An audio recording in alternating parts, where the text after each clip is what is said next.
Ellen's in 4th grade, my oldest. She comes home from school. Mm-hmm. The front door closes. She slides down the door into a heap, sobbing. Oh my God, Ellen, are you okay? Are you hurt? What's going on? She says that something hard happened. She shared it like very confidentially with 1 or 2 of her friends during recess. When she got back to the classroom, they had told everybody in her class, all 30 kids.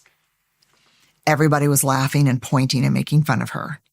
And she said, I will never trust anyone again. And my response immediately in my mind was, damn straight, not a fucking person. You trust your mama and that's it. Like that was my response. But again, that's not the right thing to do, right?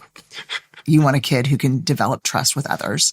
So I said, trust is really hard. She said, I don't understand it. So immediately what came to me, because I'm describing trust, which is a hard concept to a 4th grader, I said, trust is the marble jar. Every time you share something with someone that's confidential and they don't share it, they get a marble. When you want to share something really private and personal, you look for a friend whose jar is full of marbles. Do you have any marble jar friends? She's like, not the ones I shared with today. And I said, who are your marble jar friends? And she said, Hannah and Lorna. And I said, tell me something they do to earn marbles. Oh, well, like if I get to my tray late at lunch and there's no place to sit, Lorna will scoot over and give me half her seat. And then we just share one seat and I can sit at the table.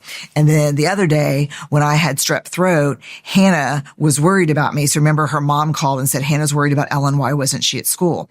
But then the biggest thing that Hannah did was the other day, Oma and Opa, my parents, my mom and her husband, came to my soccer game, and Hannah looked over and goes, oh my God, your Oma and Opa are here. And I said, why was that a big deal? And she goes, because everybody's divorced and remarried, and I've got 4 sets of people, and she remembered their names.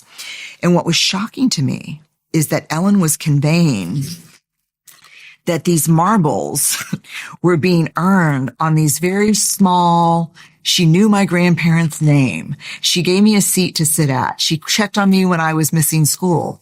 Trust is built slowly over time, a marble at a time. Leaders believe that in the middle of a crisis, and you can just look at your people and say, trust me, here's what we're going to do. And it means nothing to people.